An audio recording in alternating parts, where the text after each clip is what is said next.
Hey, what's going on, everybody? This is Brandon. And this is Bryce. Welcome back to another episode of Weekly Wrap Up, your favorite comic book review show where we take the books that we read over the past week, recap, review them, let you guys know what we thought about them, and then, talk about what came out film-wise. We're not going to do any spoilers. No spoilers. Kind of just like our first lurking thoughts about them. And yet again, if you guys are here for the show, you can just leave a comment, and it will be up here on the show forever and ever and ever. Let us know what you're reading this week, or let us know a question that you may have about anything you read or anything random. We love all the appreciation you guys have been showing us, so we should guys keep that up because that's why we do it, for people like you guys. And real quick in the chat, for example, we have HK Wifey 420. It's not 420 anymore. It says, hi, best friend. I read a lot this week. Actually, I'm so proud of you. Me too, actually. I think I've had the most books in 1 week that I've ever had this week. Right. And a special surprise for you guys. We have a guest here today. Good friend of ours. Good buddy Peter Piscato. Let's bring him in. Peter Piscato. What's going on, man? How you doing? What's up, boys? He said, Thank you for having me. Absolutely, man. We've been waiting on this. No problem. We're waiting for you to join the show, get home from work on time, and not be nuts. No, you missed the nuts. It came before I jumped on here. You know what? That's the best kind. So again, we're just gonna be bouncing thoughts around today. Talk about some books. I'm gonna say personally, for me, this was a very fine week. Nothing really excited me this week, other than a few books, maybe like 2 or 3 books, really like grabbed my attention. Like, oh, cool. One of them. I had a lot of books that really excited me, but then the ones that brought it down kind of brought it down. Yeah, hard. I hear you. It was not the best week of comics. Not anything like last week. Last week was just stellar. Last week was insane. I think next week's going to be the same. So this is kind of like a nice lull. This was like a breathing week. Like if you miss this week, you didn't miss anything except for Wave X and Nightwing. You didn't miss anything. I could argue a few indies. Layla Star was fun. Layla Star, that we're not going to talk about that tonight, but that is my pick of the week. I'm just going to let you guys know now. Right. You missed out on that one. That was stupid of me. It's not too late. I know. You did tell me about that. HK White before 20 says she read Batman 101 to 106. That's awesome. Good job. It's a good stretch of Batman there. Alice in Leatherland. I have not read that. In Sailor Moon. Never heard of that. But yeah, no, that was another indie that dropped this week. No way. I know Two Moons drops next week, so that's gonna be fun. That book is amazing. But there we go. Bryce, what'd you read this week? First book. I read Nightwing issue 79 by Tom Taylor, art by Bruno Redondo, and colors by Lucas. I don't have his first name on hand, but this is basically picking up where the last issue left off. Dick Grayson. Huh? Really? 79 follows 78? Well, sometimes there's like a time jump, you know? Yeah, man. But this is picking up like immediately following that issue when Dick Grayson becomes a billionaire. He inherits Alfred's fortune of all people. Love that. And so we start out him being kind of like introspective, really reflecting on his time as Robin and then as Nightwing, and looking at the influences in his life, his parents, Batman, Alfred, the Titans, the Robins. Huh? Barbara, yeah. Which she is on the next page. She wasn't on that page of like the introspective, but you can tell that they're building that relationship back. And so that's a lot of what this issue is Barbara and Dick just kind of hanging out. Right. And so they go to this pizza place, and honestly, this is why I love Dick Grayson. This pizza scene with him and Barbara right here. It's like, yeah, let me get 2 slices. Barbara says, Dick, you're a millionaire. Oh yeah, sure. 4 slices. And she thought she was gonna like getting a dinner at like a Ruth's Chris, right? Or like Capitol Grill or some fancy restaurant. They go get pizza. They go get pizza at Marvin George's. Nice little nod. Marvin George's. I just noticed it. That's cool. It's very cool. It's just this run is full of Easter eggs. Right. Honestly. But that opening page. Yeah, that opening page is a big Easter egg. Oh yeah. Loved it. And incredible, and you get some more of that style later on in the book. For sure. Right. But this homeless man and his son walk up to Dick and Barbara, ask if they have any spare change. They don't carry any cash, but Dick's like, I'll tell you what, I'm going to buy you a meal. What's up, Vindicated? How you doing? What's up? What's up? What's up? I'm going to buy you a meal, and I'm not only going to buy you a meal, I'm going to buy everyone you know a meal that needs it. And so he's just trying to be a good figure in the community, but it backfires a little bit like it does sometimes. He gets his wallet stolen. And so he's trying to track his wallet down, and he runs up on Melinda Zuko, who was introduced in the last issues, the new mayor, and one of the members of the crime family. I forget his name. One of the members of the crime family was... One of the members of a Bloodhaven crime family. Hang on. Okay. Boss Maroney. Maroney, that's who it was. Hey, So that's what Dick is up to right now. lay my frame partner right there. Captain Comics, what's going on? Sir, just had a birthday recently. Happy birthday to you, sir. Happy birthday. Oh, happy But birthday. yeah, so that's what's going on with Dick. In the meantime, the man and his son who came up to Dick, name was Martin, I believe. They were walking home, and we knew this was going to be kind of like a cameo key of sorts for a new villain, and this is where he gets introduced. His name's Heartless, and he basically kills Martin by taking out his heart. So it's a little bit of an aside, kind of reminiscent of how they first introduced Carnage. Right. But that's beside the point. So we go back to Dick. He's trying to track down his wallet. These three kids decide to rob Boss Maroney, which is not a good idea. You know. No. But they do it. Dick follows them. He beats down his goons because the goons were going to, kill the kids probably. Right. In a gorgeous double-page spread. Oh, absolutely gorgeous. I'll go ahead and show you guys. Absolutely breathtaking. Let's get you pinned up. Oh, wait, that's me. How do I I do love the artwork in this book. There you go. This, dare I say, this is spectacular. Dare you say? Wasn't the art in Flashpoint just as spectacular? Flashpoint's, I think Andy Cube or one of the Cuberts. I would say it's a little more spectacular, but this is close. This is close. I love you just show the acrobaticness Right. of Dick. Like, this book really gave me Hell's Kitchen vibes. Well, okay. Like Daredevil was one of the best acrobats in Marvel, Dick Grayson is the best acrobat in DC Comics. He's probably even better acrobat than Daredevil, if I'm going to go that far. Yeah. I mean, that's how he grew up. It's on his resume. On his resume, it's in his blood. Exactly. He probably came out the womb on a trapeze.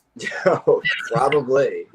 Just swung right across She gets pushed out, and he just comes out swinging. swinging the umbilical cord. So he's beating down the goons. He's following these kids because his wallet has a tracker. So he can track down these kids, and he comes on this tent. He comes up on this homeless tent village. Right. And it's all teenagers. And Dick's just heartbroken, and he's like, keep the wallet. Keep everything you've stolen. Which I thought was really interesting because you never see a crime fighter or a vigilante be like, I'm going to give you a pass. Yeah. Right. He's sympathizing with them. He's seeing the environment that they're in, and holy crap, these people need it literally more than me. Right.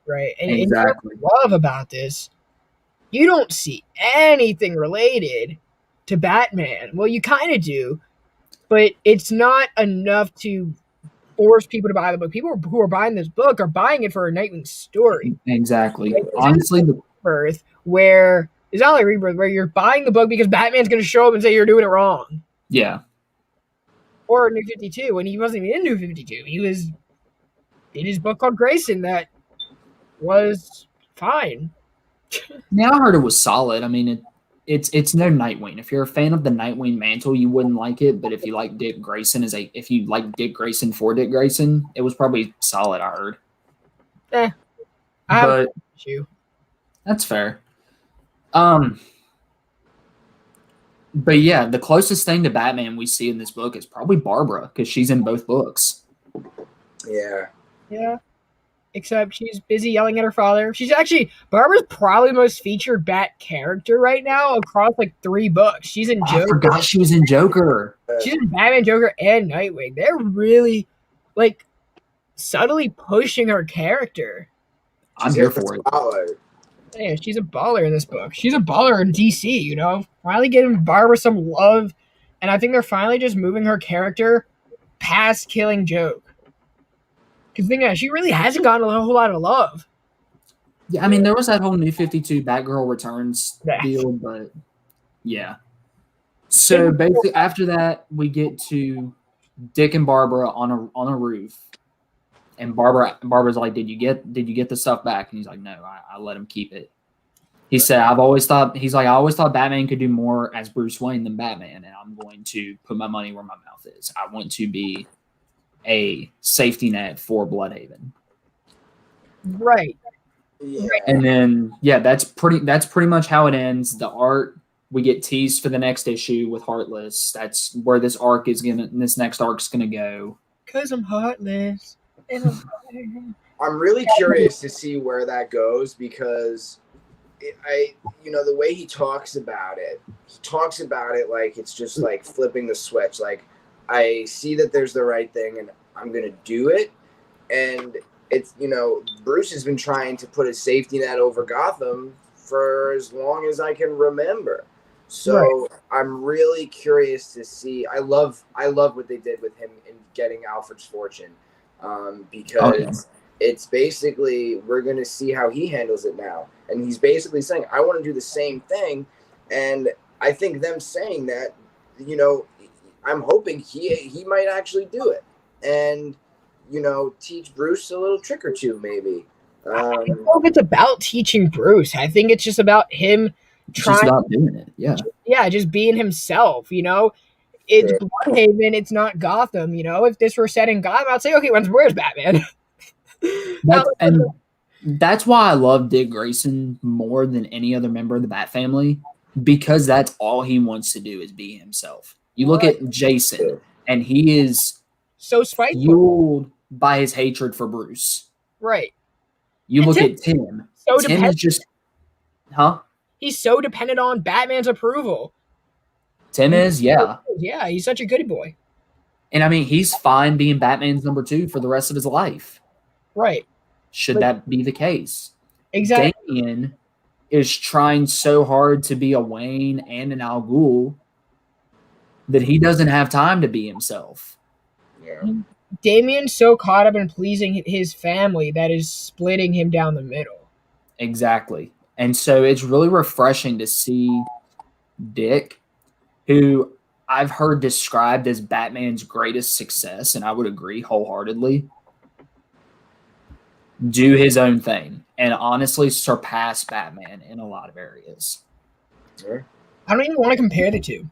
That's what I mean. Like when he says, like, when I say Bruce, take a hint, because I think he's going to do it better. I think he's more grounded in what needs to be done.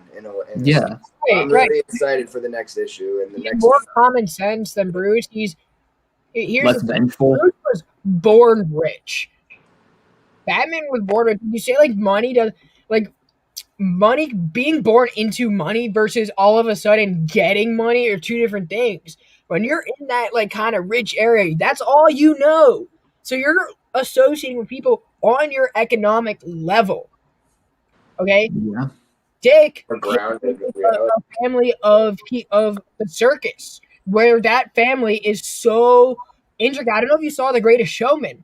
Right? I know Bryce saw The Greatest Showman. Bryce, over there. 5 times. The Hugh Jackman movie? Yeah, the Hugh Jackman movie. I did not see it. But you kind of get the feeling of that family circus relationship. They look out for each other. Bruce Wayne, his parents died young. He's really only had to look out for himself, and he had Alfred doing it most of the time. Batman never really not Batman. Bruce Wayne has really only concerned himself with people of his own social class in his business. You don't have to care about the people in Gotham. He doesn't care about putting the bad people away. Dick is used to having that family of caring for each other and having each other's back. Exactly. Surviving not off each other. Sorry, I misspoke. Surviving with each other. And think about it too. The difference between like Batman is almost makes it a point to do everything alone, but reluctantly includes his family when necessary. Dick, even when he is alone, wants his family there. Exactly. I don't know how I feel though about the statement that Bruce only cares about his social class, because he's what's up, Chet?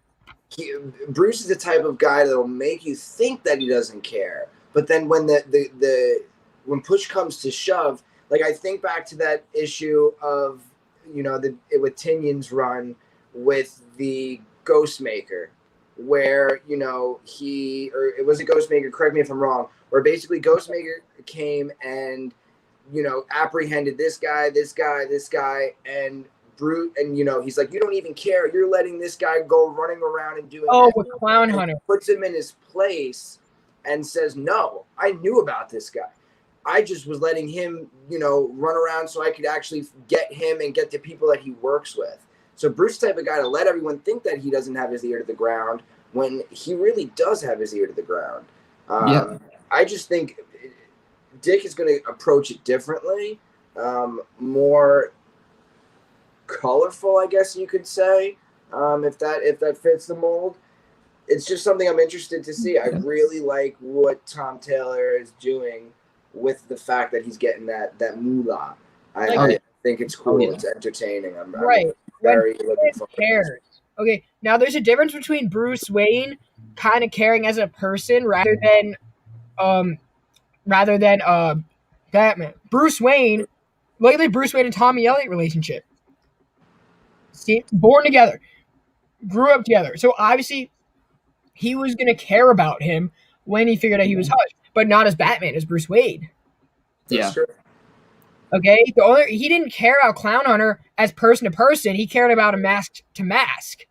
As okay, I see me in you, like me as a Batman in you as a frustrated teenager who is now getting used to this life that I had to grow up in alone.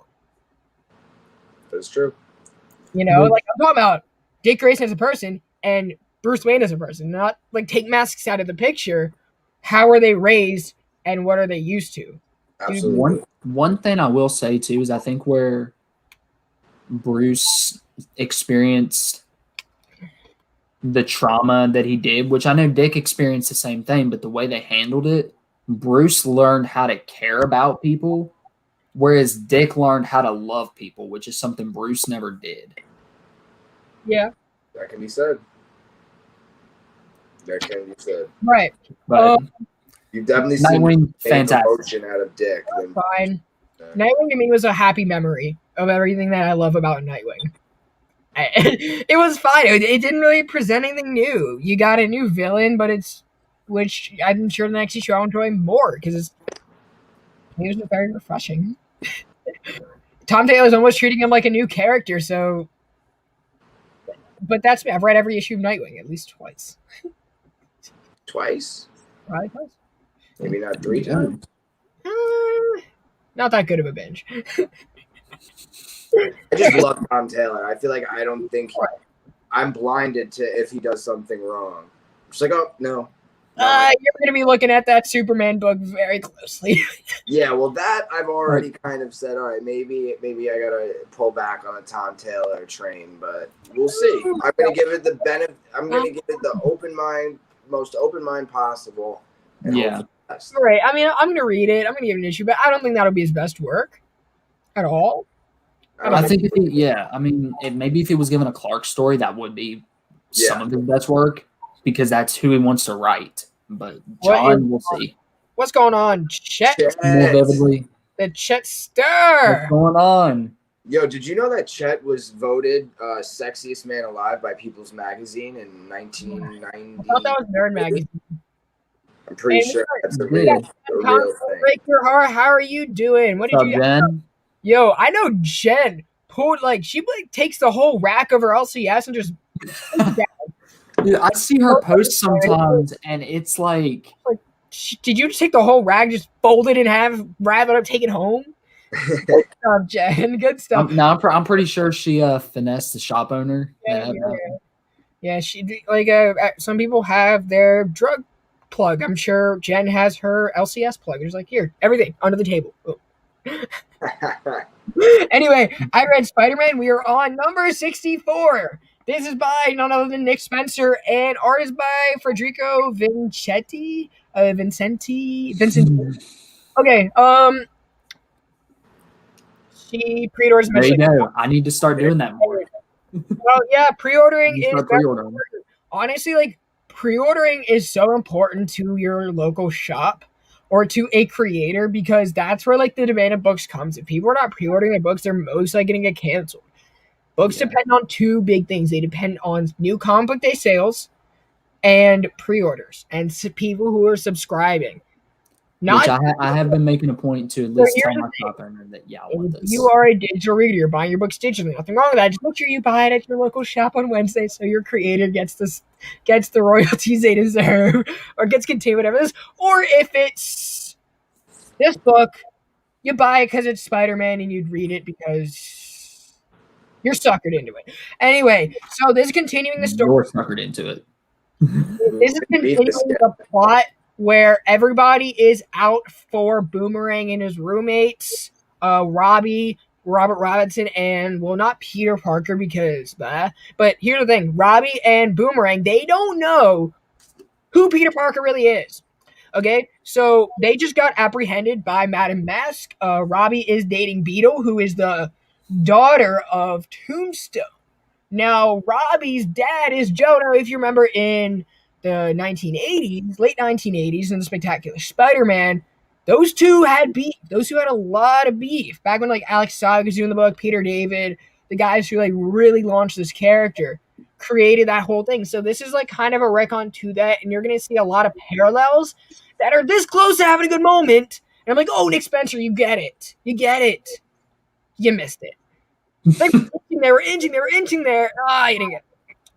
Like, if I were to compare Nick Spencer's run or Nick Spencer, the writer, to anybody, I would say this is very similar to the David McElhaney run.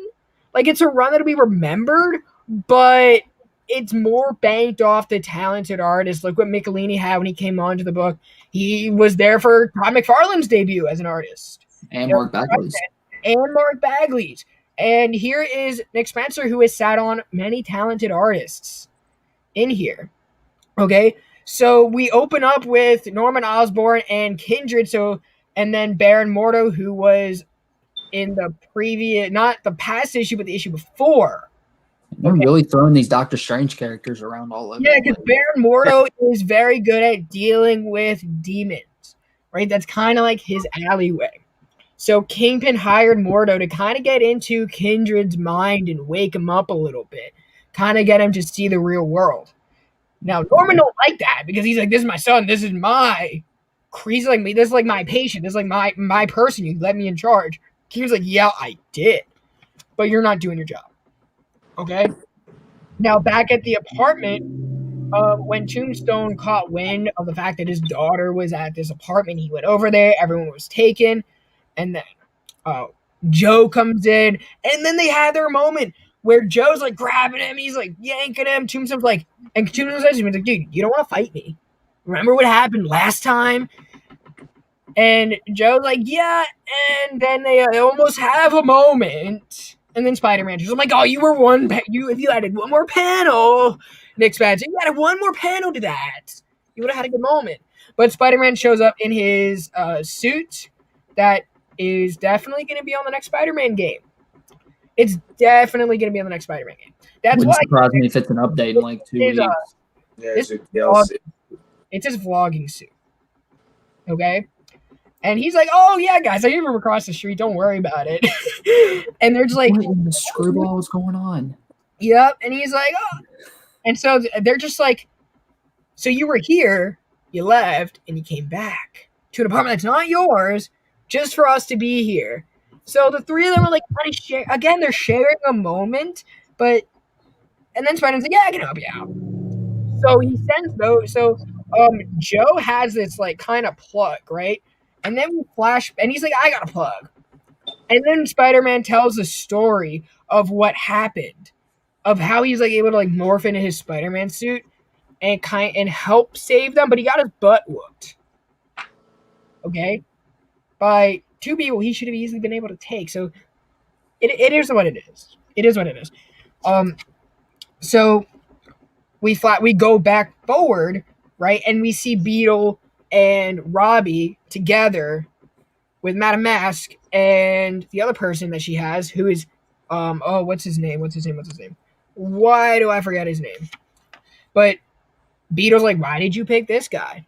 And she's like, you guys are the worst people I've ever apprehended.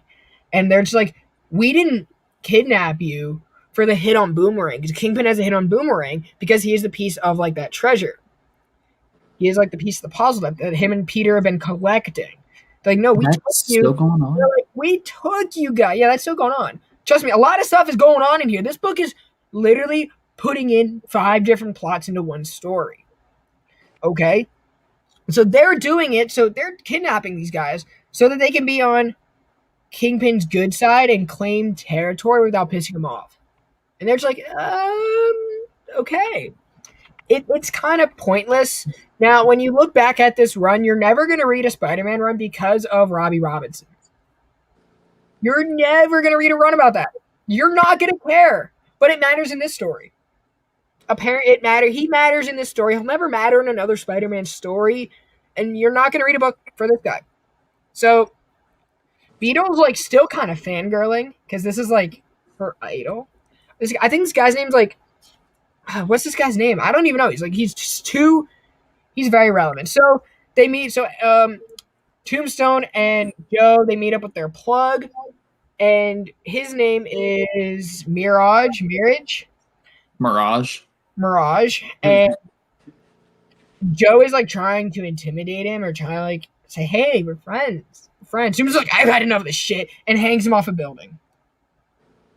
That's one way to do it. Yep, just to get answers of where they are. Spider-Man is like, I'm going to get backup. So he goes back to the apartment, and Boomerang leaves a note addressed to Peter, right? Saying, hey, I am doing this by myself because he's like, oh, if God got hurt or Aunt May got hurt or you or MJ, I would never forgive myself. And then, so now Peter's like going to look for him, but there's so many people that are out for this guy. Okay? This is what you're getting in the Spider-Man book. So there's an epilogue story which is setting up the event. Of course there is. Which is the civil war of the Spider-Man villains. Pretty much Kindred. So Morty was trying to get into Kindred's mind. Hi, Peter. And, and ends up like infecting Doc Ock with whatever like specimen that Kindred's powers allow him to. It's like an earworm. It's like a Kindred earworm. That's like what we're gonna call it. And so this is like kind of setting up what the Civil War is going to be, is all the villains infected by Kindred for Kingpin and everybody else, and Spider-Man in the middle. And it's like, you did this with the Hunted. No one bought it. Let's throw every Spider-Man villain in the book. So you're saying, well, these were all the animalistic villains. You're just doing every villain, because if you didn't like it when they're only animals, you're going to definitely like it this time. And every time you talk about this book, I'm more entertained by your rant than I can't keep up with the story. That is going on. Peter Price? Huh? Did you read this last issue? Peter, I'm going to be honest with you. The last issue of Amazing Spider-Man that I bought from this run was issue 33. Okay. See, I didn't even read that. I didn't read this last issue, so I can't speak on it. I bought it, but I've been behind. That's because I can't do it. Invincible. There's so much stuff, and you know what bugs me? This cover really bugs me, because if you're gonna have a new suit, put him in that. Nothing in this book, nothing on this cover really mattered to the story, other than this is everything that's been happening. Oh, I thought they were done with the new suit by the covers. So they're still using the new suit in the book, but they're still using the Spider-Man video game exclusive. Oh, It's that's it. I'm important taking that legal they came out action with these against them. exclusive DC skins. This is going to be an exclusive Spider-Man skin in a video game. I'm taking legal action against them. Spider-Man Fortnite 0 Point. Exactly. That's what this is going to be. Spider-Man Fortnite. That's the suit that'll be on Fortnite if they ever put Spider-Man on there. Fit to be man. red. Happy What's Friday. up, Fit to be red? Happy Friday. Always here in the chats. Good seeing you, sir. That's Spider-Man. Do I recommend it? No. Not at all. It's not good. It is. Let's throw every Spider-Man story that I know in there from when I was a kid or when I remember Spider-Man. But I'm gonna not pay anything off. So, and they said that this was like the home stretch. This last event is the home stretch. So I'm hoping that means Nick Spencer's off the book. Who would you like to see of all people? What I want to see. Donny Cates. Donny Cates. But I don't want Donny Cates. I don't want Ryan Stegman or Ivan Coelho to draw it. No, not Ryan Stegman. Jen, I don't want. Jen, see you later, man. Or see you later. Catch us on the replay. I want Stegman on the next Avengers book. I want Stegman on the next X-Men title. I want Stegman on the next X-Men book. Yeah, I would love that. Honestly, I think Cates would be the type to make an artist like Gleason stick around. Yeah, you brought Patrick Gleason. You have the duo of Patrick Gleason and Bagley, not for this arc, but for the previous arcs since issue 50, since the long-awaited Kindred arc. You've had Gleason and Bagley. You can't ask for a better Spider-Man team. And didn't Bagley do some issues of Venom too? Bagley did do. He did the Venom Island. Did. So they've worked together before. They've worked together before, and I would love for that team up. You know, the thing about this book that's keeping me going is the artwork, and it's like if it's not broke, that's a part of the book that's not broke. So yeah, if it ain't broke, don't fix it. The art ain't broke, so don't fix it. The art is good. I will give it that. The writing has lost me time to time because I think I'm up to issue like 40. I'm with you on that. The art's been really good, keeping me in on the moments when the writing hasn't. Like Hunted, for example, I thought that was going to be a lot better than it actually was. So I'm with you on that. Well, yeah, I even liked some of the Otley stuff too when he was on the book. Yeah, I liked some of it. Otley and Ramos just were not giving like the vibes that a Spider-Man book should. You would think that Nolan Grayson and James Jonah Jameson look so similar. You can just copy and paste the same designs, just with a little less muscle tone. I've never thought about that until now. Otley just could not draw it. Fair enough. Couldn't draw James Jonah Jameson of all people. He looks like a character you helped create. Well, you didn't help create, but you literally, you can say helped create. Co-created. That's so funny Well, because not co. He didn't create him, but That was Corey Walker, right?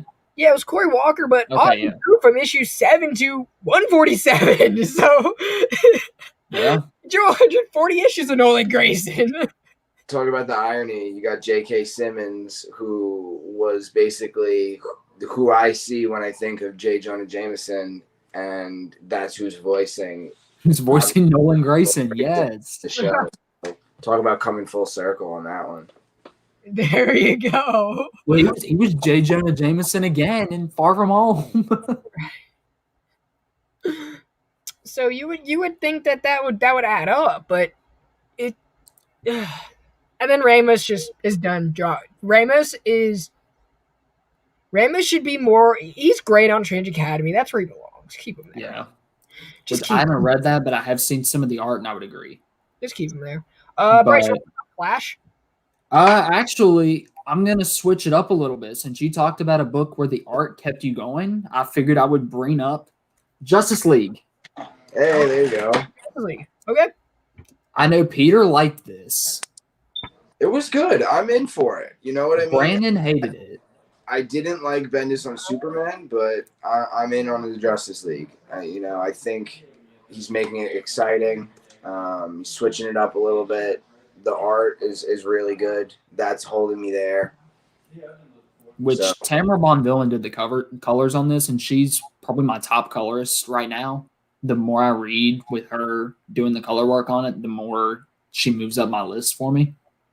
Yeah, that is a huge part of the art. Like, I will pay attention to the colorist, arguably, before I will the penciler. Right.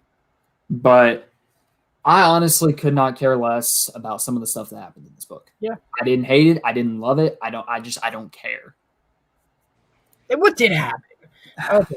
Okay, so this is going to be a real quick breakdown because not a whole lot happened. Basically, Black Adam confronts Naomi. Superman not even really confronts, but he approaches Naomi. Superman misconstrues the situation. So does the rest of the Justice League. But then Superman decides that Black Adam's changed, which he has. And the rest of the Justice League just won't believe him. And that is pretty much the entirety of this main story up when until you're reminded of it every 2 seconds. You're reminded who Naomi is. What Black Adam's name, not Black Adam, but what Adam's name is. And then, I don't know, that's basically taken up a lot of the issue. We see Hippolyta, Queen of the Amazon, she tells the Justice League about her battle with Brutus, the villain of the last issue. Oh, yeah, Brutus. Which, he was entertaining in this time. Yeah. Did you read the Naomi run? I did. I didn't. I didn't know who Naomi was, and I hadn't read any Bendis at that point. I read like the first 2-3 issues. Naomi character, but her powers didn't come to like the very end of the 5th issue of her series, and then she next appeared in Action Comics 10-15 and 10-16, trying to help fight the Red Cloud. Okay, and then after that, she appeared in Young Justice.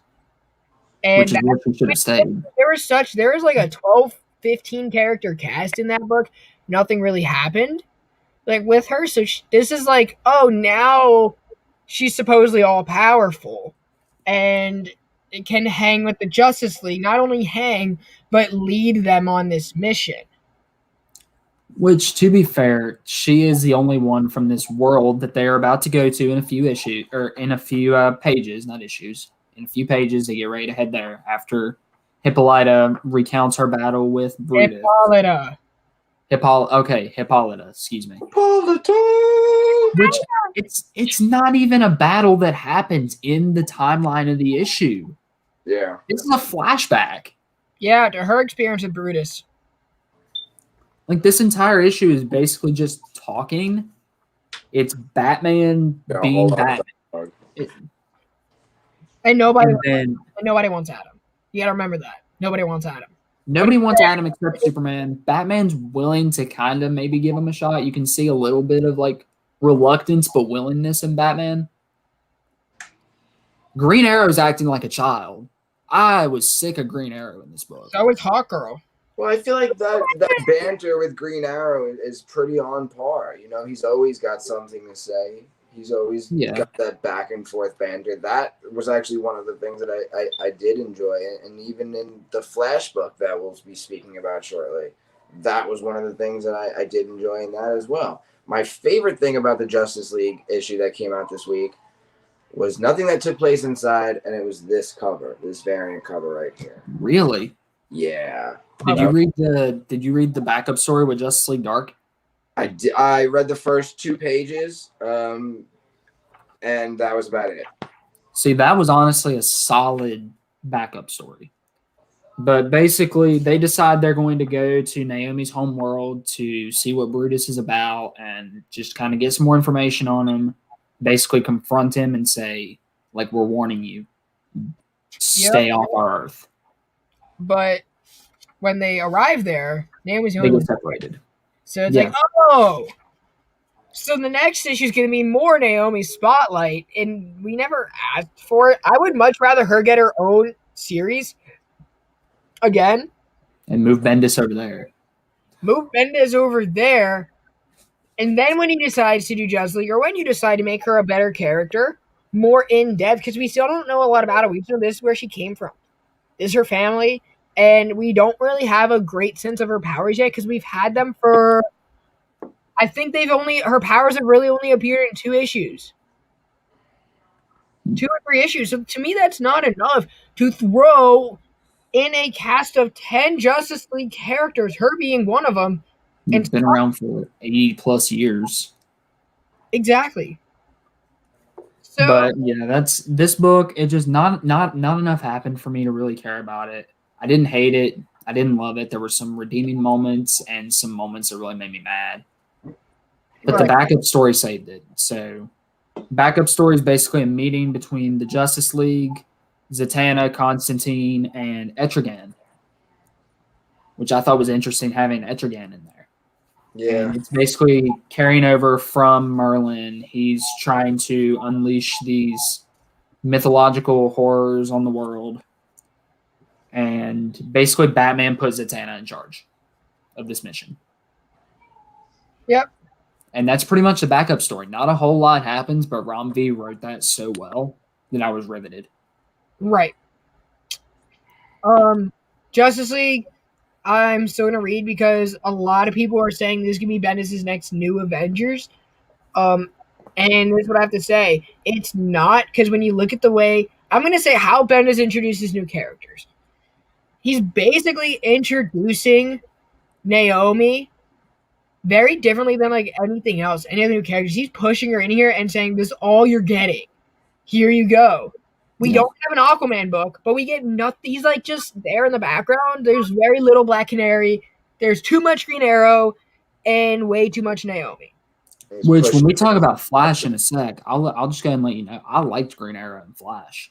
Yeah. He's a different writer, but I don't think Bendis gets it. I think he's very sleeping. He's sleeping on like all these other characters. And look at the way he brought in Ronan. It was like, oh, you're getting him in dosages, leaving you kind of worried about what he's doing, where his character's going, who it is. But then, and that was awesome. Yeah, I'm just not getting those vibes from this book. It has potential. And we got Eric. How you doing, my friend? How you doing, Eric? How you doing? Yeah, Peter. Station. What all did you like about the book? Because I don't want to sit here and trash it all day when there was someone who liked it in the book.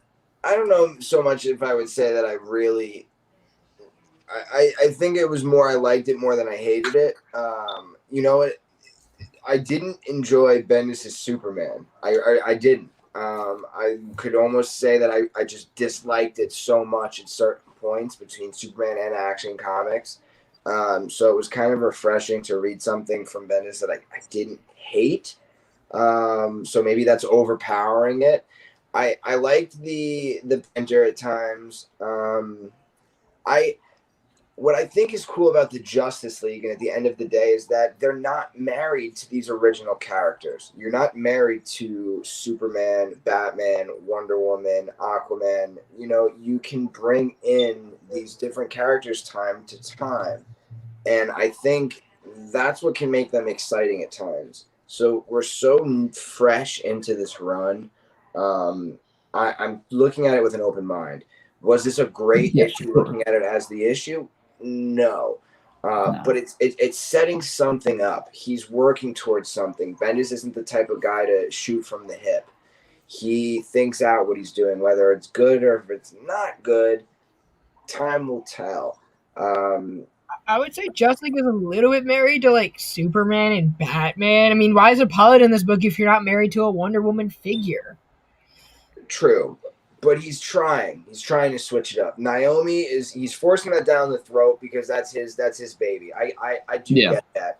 Black Adam is the variable in this.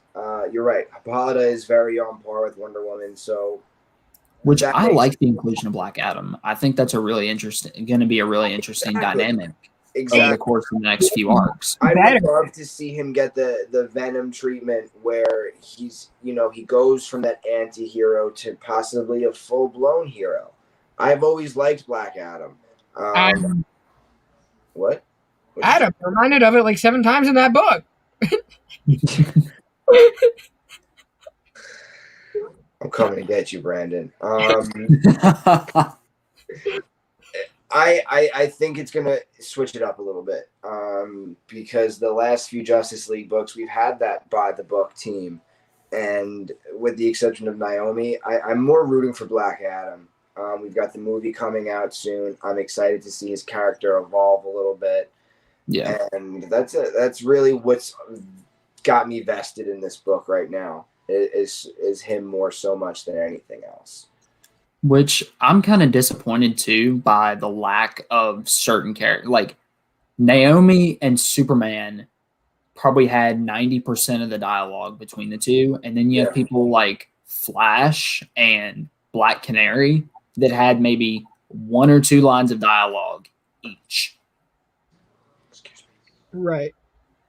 Like I wish that was more balanced. Yeah, the balance is definitely a miss. There is potential in this book. I'm not like completely hating it. No, but here's my point. If you're comparing two Bendis babies across universes, Naomi and Miles, you could say can be very comparable. Miles was never introduced in the Avengers book. He was first introduced to Ultimate Fallout number 4 at the end of it. And then he was in his own series. He had 2 series before he really started merging with other characters in bigger books. And they fleshed them out more. You know, that's the thing about Naomi's. There's no flesh. It's just bare bones. What you're getting is mixed in with other characters that are already established, and there's either you're going to over-establish her in this book where it doesn't belong, and you're going to take away from that attention. You know? For sure. I would definitely like to see what's going on with Black Adam. What is the reason behind these changes and his moral decisions? Oh my gosh. Hey, he showed up at just the right time, though. You know, we're all winners. Next. That's my middle name. So I would like to see where this is all coming from. More detailed. I would be let down if I didn't see that. That's what I'm hoping. If you ask me, what are you looking to get out of this next few issues? I want to see really a good amount of chunk of the book dedicated to where's Black Adam coming from, what's changing him. Is it just the fact that he's in charge of these people and what is my saying? Kandak? Am I saying it wrong? He needs to show the maturity in his character rather than saying, I changed. Everybody look at me. Exactly. Because if he can do that well, then he's got me on for another few issues. And I'm willing to see where this roller coaster takes us.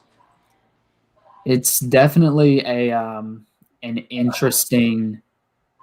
It's going to be an interesting next arc, I think. Right, and if it gets better, it'll be more of a progression. I'm along for the ride, but I'm along for the ride until it's like, and I can like cancel any day. That's like the way that I'm going about it. It's like I'm here, but if I really don't like it, boom. Like I'm not afraid to drop this book. There are better Justice League books. I mean, unfortunately, there's no Justice League Dark for me to say, oh, I need to have a Justice League book in my pull. I don't have another option. Well, it's a Zdarsky miniseries, but that's 7 issues. Right. And let's move on because we have someone in here who is ranting about Flash. Ranting about Flash, which is what we're going to talk about next. Comics. What's up, Michael? But you're the wiener. Which, speaking of progression, this was a book, in my opinion, that progressed immensely over the last issue. Anytime I charger for my phone, I will be right back. Hey, you good? Like I thought this one was leaps and bounds better than the last issue, and I enjoyed it, barring for one major flaw. The art? No. Gold Beetle. I'm sorry, yeah. You know what? I actually do agree with Michael. What did it progress? Because we're literally just we're in a different timeline in the Speed Force. And I still feel like the Speed Force is being thrown around. Okay, maybe I misspoke. This story didn't progress as much, but this felt better paced and better written. To me, it felt better paced than the last issue. Because the last issue, we were just kind of being tossed around all over the place, and it was so high octane with the prehistoric Wally, and this didn't have as much of that. This felt more calculated, more organized than the last issue. Thank you. Look, this is what DC has been doing with the Flash minus the Williamson. You take out the Williamson run, who actually gave the Speed Force meaning, except for like the very end of his run. He's like, yeah, Speed Force. But Death Metal using the Speed Force. Yeah. This run using the Speed Force, Flashpoint using the Speed Force, and in the Francis Maniple run using the Speed Force, I was like, you guys don't know what the Speed Force is. We don't know what the Speed Force is, so let's make it. That's fair, and I'll give you that right now. Speed Force everywhere, yeah. The Speed Force is everywhere. What was that?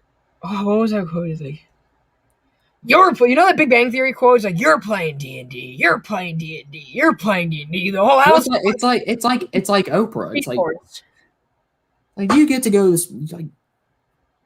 You get to write the Speed Force. You get to write the Speed Force. You get to revolutionize the Speed Force. I've had enough. Which, okay, he brings up those other forces. I wouldn't mind seeing more of those because we got those a little bit in the tail end of the Joshua Williamson run, but we haven't seen hardly any of those since that story. And I wouldn't mind having those touched on again individually throughout this run. I'm probably dropping this book. I'm not. I'm along for the ride. I can't imagine not having Flash on my pole. I can, and I'm not doing it. It's gonna be a reality if it continues like this. I don't know. I think if they do what they intended to do initially and make this be a Wally book, then I'm on board. Or if it goes back to being a Barry book, because I thought Jeremy Adams wrote Barry pretty well. If it goes to a Wally book, if it ever decides to start giving Wally love that he deserves, rather than constantly dragging out the misery that Wally West has been in the DC Universe. We talked about yesterday the big three poster boys of the big DC Universe of torture were Roy Harper, Dick Grayson, and Wally West. And if that's going to be the case, which Dick Grayson got fixed, I'm not going to read it. This is next. Yeah. I'm looking at you, Jim Lee and DC. Fix Wally next, okay? Please. You brought Roy back. Fix him too. Okay, you're. I know you're in this live stream, so please hear us. Yeah, Jim Lee. I'm sure you're subbed up and everything. Jim Lee, you are gonna. If you're not here now, you're watching the replay. Okay, I know you're there. I know. Everybody, hashtag Jim Lee in the comments. Yeah, hashtag Jim Lee. Just spam him on IG or something. Yeah, just do something. But yeah, I don't even feel like breaking this book down because if you're not reading this, I'm not going to recommend you read it. But if you're already reading Flash and you're like me and you want to have a Flash book every month, this is fine. This is good enough. Read the Williamson run. Yeah, read the Williamson run. But I mean, if you want to have a current Flash book, if you want to be up to date every month, then I would say this is fine. Yeah, but it's not. It's not going to be atrocious. It's going to be a pretty fun read. But as far as lasting implications like the Williamson run had, I don't think there's going to be any for a while. Yeah. I think the best part of this issue was the stuff going on the flip side with Barry, Oliver, and Mr. Terrific. I think definitely end of the stick was a little dull. So that just goes to show what they're kind of doing already. So you just give hope for the best, but I was a little let down with these first two issues, and I get it. They're just getting started, building their momentum, but come on, if their momentum is stagnant, though, it's like when you look at what happened these past two issues, right? It's opened up fantastic. The opening book was like, oh, you have Barely and Wally sharing a moment. Wally's back with his family. Oh, shit, he's not anymore. And I was like, I wanted it to be the other way. Huh? They dangle something in front of you and then just. And it was like that commercial, the State Farm commercial. And I was like, oh, what was kind of like, Which. Aaron Rodgers with all of his Super Bowl hopes. You had to. We're not going to go there. Kevin Packers fan, we're not going to go there. But it's just. I completely forgot you were a Packers fan. They're keeping Wally busy until they figure out what to do with him. And I, as a diehard Barry fan, like I am a Barry fan to my core. I really like Wally. I want him to succeed. but he hasn't so far, and they still don't know what to do with him. And it's sad, and I hate it. Right? I just think that there's not enough room to spotlight both of them at the same time. There's not, which is why if you're going to put Barry in the Speed Force, let someone else write that. That's all you have to do. Saying, okay, Wally's going to be here for now, while Barry is going to be kind of saving the picking up whatever happened with Death Metal in the Speed Force. Yeah. Because that's what Joshua Williamson has him doing. Yeah. Give it to our friends. Here, because the quintessences are dead now. You can use Barry to kind of help put together your continuity, just like you use Barry to reset it. Now he can kind of put it together, and they're missing that. Shoot, give it to our friends Becky Cloonan and Michael Conrad and have them write a Speed Force mythology book. I would love if they did that. I would love more if Gail Simone did it. If you can get Gail Simone to come back, write it. Yeah. I don't know who the artist would be. Probably, I would love Francis Manipul or Brian Hitch. Shit, put Brian Hitch on that book. Golden. I'd be cool with Howard Porter coming back. I'll be cool with Brett Booth doing it. Yeah. DC has never been one for keeping up the continuity to a T. So why can't they just have Wally here and Barry in Justice League full time and keep Barry out of this book? I would be just as happy with that. Yeah. I mean, I'd be fine with it because Barry got a great story in the Williamson run, an all-time story. I'd be okay with a break from him. Right. Now, at moments, Joshua Williamson said, hey, we can balance the Flashes. Like during Flash, towards the end of his run, we can balance the Flash family. Some writers can do it, some can't, and this writer can't. Adams can't. So, not yet, anyway. Now he's only 2 issues in. I don't know if he's ever written. I don't think he's ever written the Flash before. It could just take a minute for him to get his footing. That's true. I don't have time for that. Only 2 issues. Let me know. I'll let you know. I'll let you know. So it's like if you don't have enough room for 2 Flashes, have him spin out into something else. It's like there wasn't room to have Cosmic Ghost Rider on the Guardians of the Galaxy team, so he spun into the Avengers series, or he spun into his own series. Yeah. Do something fun like that. Do something just. People spin stuff out all the time. That's to get you interested. Because if you're reading the Flash book and you have something tie into it, but then go into its own thing, say, hey, if you want to keep reading this character, they're over there now. You're most likely, if you cared about it, gonna read it. Even if it's a miniseries, you can just say for the 5 people out there that enjoyed Heroes in Crisis, they got Flash Forward. No one liked Heroes in Crisis, and no one liked Flash Forward. I'm just saying there were probably 5 people out there that were okay with it. That I'm just using that as the most recent Flash example I can think of where a spinoff happened. Hey, we got Chamorro in here. Chamorro, what's up, man? What's going on? I'm not saying it was good. I'm just saying it happened. Look, it did. When you get a balance in this book, let me know. Also, when you get an artist change, because it's garbage. Speaking of another book that wasn't the best, but this was the ultimate issue of that arc, we're going to talk about X-Force number 19 by Ben Percy, and the artist was Gary Brown. Well, do you want to do the X titles in the reading order? Yeah, let's go in the reading order. Okay. Here we down first 2. We got Melvin in here. What's going on? What's up, Melvin? What's going on, bro? So Sword actually came up first in the reading order. Oh, Sword came up first in the reading order. All right, Peter, cover your ears.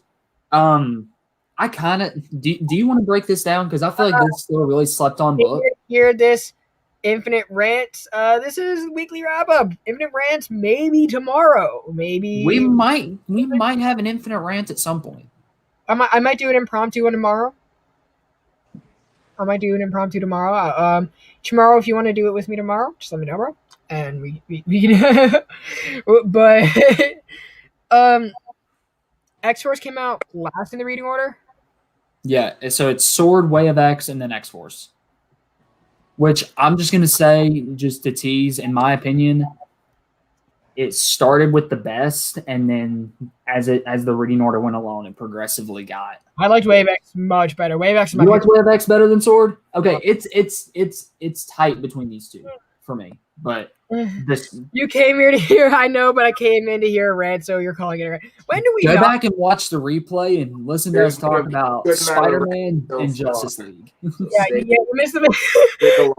two rant, but we're gonna get into Alien after all of this. Son of a Okay, gun. so Sword is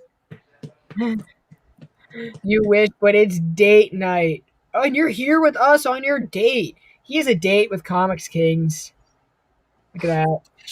I feel underdressed. Yeah, that's a lucky man right there. I'm only wearing a Nightwing shirt. So, do you want to break down Sword since this was your pick of the week? Yeah, sure. So I'm just gonna be completely transparent.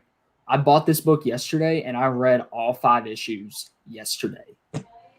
So this is my first actual like pulling of Sword like on New Comic Book Day. So I love what they've done with the series so far. But we start out with the whole snark war thing going on in the Shi'ar space territory. Right. And you've got these heirs to the throne. I believe it's the Zinrak's throne. Right. And so one of them got wiped out in issue 4 with the Kingdom Black tie-in. Or was it issue 3 or issue 4? I think it was issue 3 actually with Manifold. Issues. Manifold was across 3 and 4 because in 3 you got like a Manifold spotlight. In 4 you got this is his powers. Which Manifold, just based on those couple issues, is now one of the mutants I'm going to be watching out for the most. Right. I love Manifold. And you don't get any of him in this issue, which was disappointing. But you've got another one of these heirs to the throne being wiped out. So you can tell this is going to be kind of one of those they're getting wiped out one by one type situation. And it touches more on that later. But we flash forward to an egg hatching, and it's Fabian Cortez, who, if you guys remember, died during Kingdom Black. Right, after killing people. And yeah, after killing people. And he had previously scheduled a meeting with Nightwing. He had previously scheduled a meeting with Magneto. The previous issue at night, you have me saying now. You have Magneto holding a skull saying, "Give me from Cortez." Dude, that is one of my favorite images I think I've seen in my time reading comics. Right. Magneto, all Hamlet-esque. I love this page because I'm just like, if I woke up the same way Fabian Cortez did, butt naked, greeted by Jean Grey, hell, I wouldn't cover up either. I wouldn't mind. Gosh, Brandon. I wouldn't mind. Gosh, Brandon. Brandon, we're gonna get you It's a out. family show, Brandon. Fuck off. But so Fabian hatches and Jean is there to greet him, saying, "Hey, you wanted a meeting with Magneto? You got it." And everyone else. And he's naked. And so Still. Just want to point that out. basically, Fabian's like, "Can I get drunk?" Like he's trying to prolong it. Jean's like, "No, we're going now." And so he meets with most of the Quiet Council, and this is some of the best Magneto that I think I've read in a while. Like Magneto is on top of his game in this. And I'm gonna try not to hit too many major plot points. The stuff I've broken down so far is just at the beginning, because I know Peter hasn't read this, and I want to be respectful for him for some of these Magneto moments. You can go all out on Sword, X-Force, and Way of X. That's the only one that I'm like, I want to experience that open book. So going all out on Sword then. Go for it. Abigail Brand shows up as a guest, and so does Peeper, which I love Peeper showing up. He's hilarious. That's so funny. I was like, and just seeing like the grin on Magneto's face every time Peeper shows up is just so and he's like, fuck you. heartwarming. He's like, fuck you. But so Fabian wants to talk about murder and how he's like, I think we should amend this a little bit. And so then it goes back to the Snark War thing. We see 2 more heirs. And they kind of have this pact. They're siblings, they're twins. They kind of have this pact that they will have an alliance until they are the last two standing. And then they'll turn on each other, and whoever wins will be the heir, or will be, crowned in the future. Right.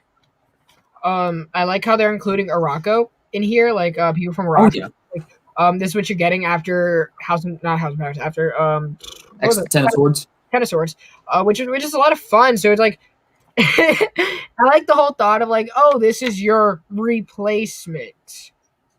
And they brought in Eric Owen to replace Fabian Cortez. Right. And it's like, this is what's gonna. So everything's gonna come full circle. So eventually, what you're gonna see, Sword versus Orcus, because that's what they're ultimately planning for. Now, the reason why this comes first is because they're not gonna come out and say this is leading to Orcus. You gotta have to know that in the back of your head. Okay. From Hoxpox, because Orcus is a big part of Hoxpox. Orcus is trying to protect mankind from going back. We're trying to keep them moving forward in evolution. Now, keep in mind, I said humankind, not mutants. Yeah. They don't like mutants, and they're very outspoken about that. They don't give a shit. Like, we hate mutants because the leader, I forget what it was, but had a gripe. Or she was trying to revive her husband, who was killed by a mutant, or who was killed in some apocalypse. So that's like the whole thing with Orcus, and they're in space. So they're basically like the flag smashers for mutants. Yeah, they're the flag smashers for mutants. That's a good way of putting it. So that's kind of leading right into Way of X by Cy Sperry and Bob Quinn. This is the new Nightcrawler premiere. I guess it's featuring all the characters, but it's mostly Nightcrawler. If you guys remember from, I believe it was issue 4 with the Crucible. So back in the early days of the X-Men, not the early days of Hickman's run, Nightcrawler was so against the Crucible, and he was like talking to Cyclops. He's like, I kind of want to start a religion so we can keep our faith. Because yes, we're dying, but death is still a horror. Death is still not okay. Like, we've surpassed death, but no one else has, so why do we get a pass? Yeah. That's not part of the faith that we've always held on to. Like, as a Catholic, or as a person in a whole, like as a whole. So that's what we're dealing with. They are they're attacking this place because they're trying to steal some files, and it's an Orcus owned facility on Earth. Okay, so Nightcrawler is with the team, with Pixie, with Blink, with a few other people. He has DJ on there, and I believe, and Loa. I believe that's the whole team. Okay, so they're in this place where it's like a shrine to everything why you should hate the mutants, between like Omega Red, Phoenix, Apocalypse being Apocalypse, Magneto with the missiles. This is like throwing like retcons to why you should hate the mutants back in the day, like from their point of view. So now when they're leaving, they one of the characters, Pixie, or it was Blink, it was one of them, had a gun pointing to their head, and they're like, oh, who cares? We're just gonna get reborn anyway. Kill me. And Nightcrawler's like, this is an issue.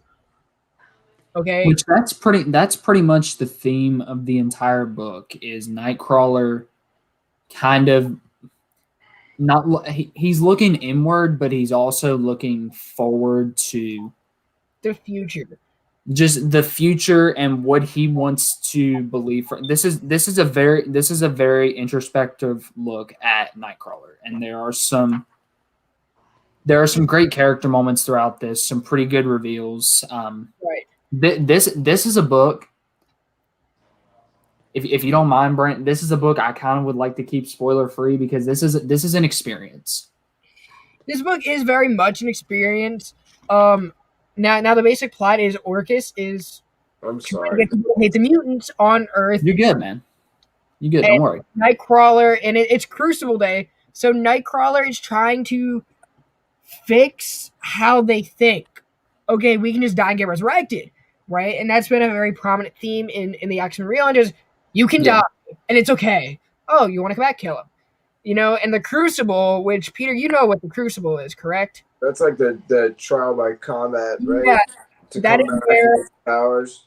Yeah, so that is where mutants who never had powers, because when Scarlet Witch said no more mutants in House of M, Yep. these are the characters that were born with the X gene, but it's inactive. Yep. It's staying inactive because of that curse. No more mutants. That Yep. reality. So this is basically they're bringing them back. In Krakoa, they're like, you have to be worthy of the X gene, so you have to fight. You have to die proud as a mutant without powers. Believe in it so bad you will be reborn one of us.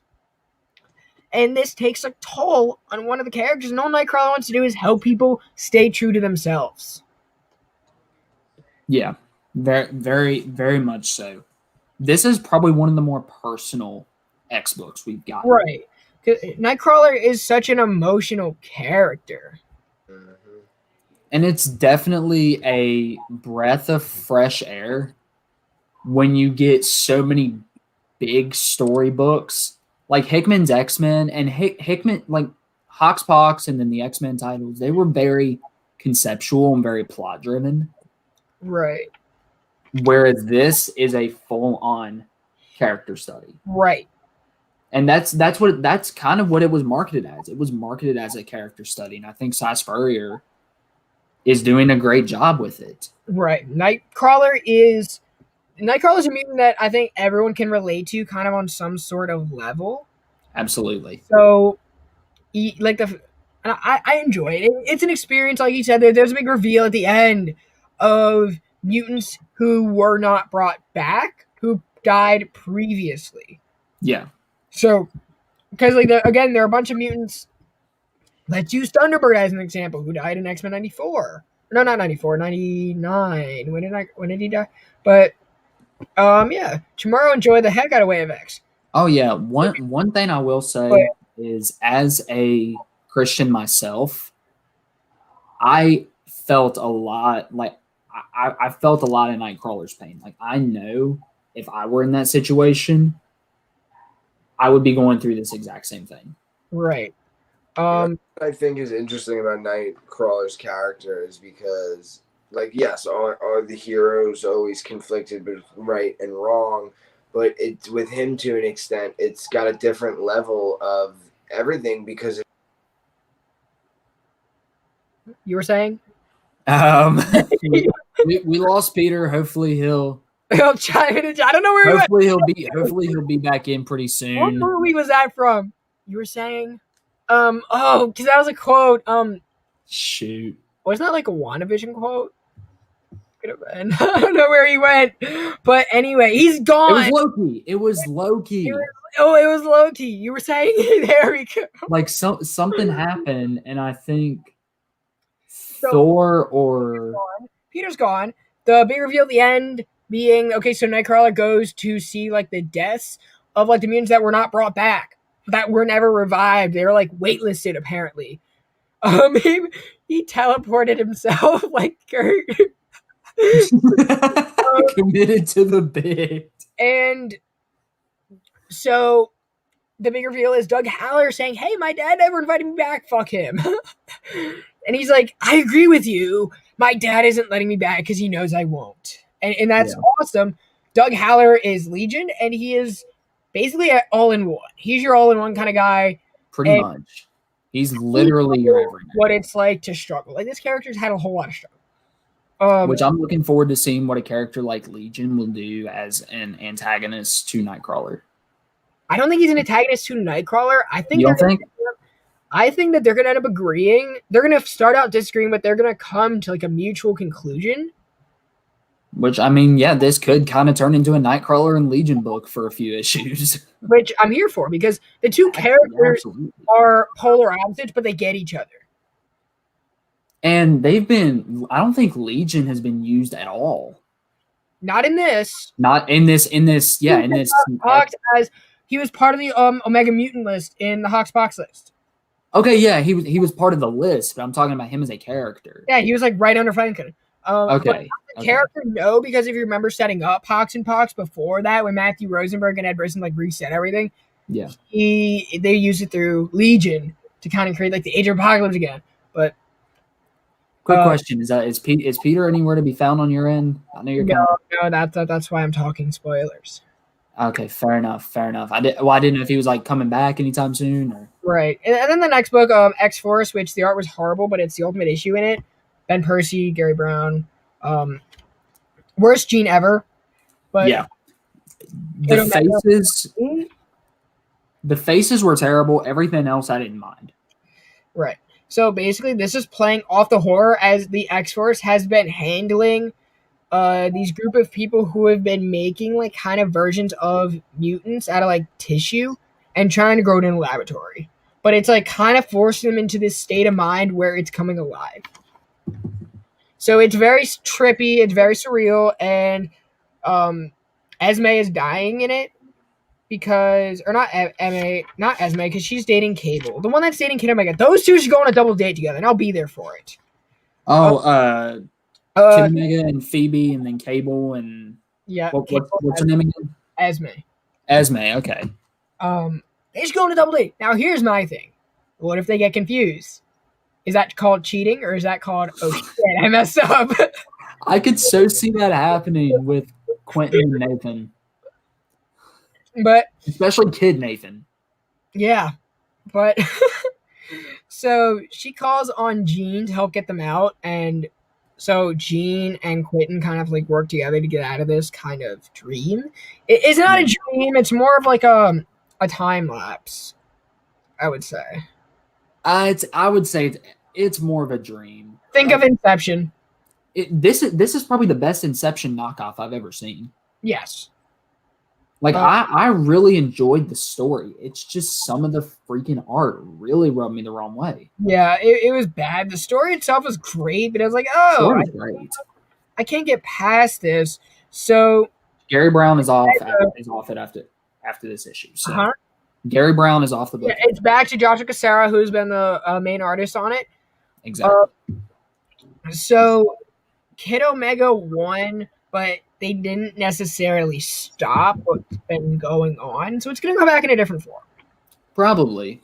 After this whole Hellfire Gala thing, which is going to be what happens. Oh, yeah, I love that in Sword. There's like, we don't have time to deal with whatever Magneto is doing with Fabian Cortez. We have a gala to attend to. It was like, nice. Pretty much, yeah. That was a funny Magneto moment, but the Magneto moment I'm talking about, you just got to read it to find out, and you will know. Right. The last book, Being Alien, by Philip Kennedy Johnson, art by Salvador Larroca. I loved this book. I didn't like the art. I think the art was very inconsistent. I could see that. Panel to panel. It's like you look at, it's like as you're drawing it, okay, I have a pan on my left, but shouldn't I have the reference on my right or something? It's like, it just didn't add up. I didn't like how everything was formatted, because LaRocca tries to draw in such a realistic tone. Yeah. If you missed it, it's very obvious. He's trying too hard to be Inhyuk, in my opinion. Well, Inhyuk doesn't do interiors. He doesn't do interiors, but this I would say realistic art is very Inhyuk-esque to me. He's trying to be like Frank Quietly, in my opinion. And it's if you put Frank Quietly, it was going to be 10 times better. See, okay. One thing I will say, anytime, like at this opening here, if there is a red tint across the background, the art's good. The art is good. If it's just a normal, like this looks so stiff. Yeah. Well, even anytime there's a red background, a red tint, I like it a lot. Right. It was just inconsistent, and the storytelling reads like every other Philip Kennedy Johnson that has been out in the past month to me. Yeah, except to add a little bit more horror.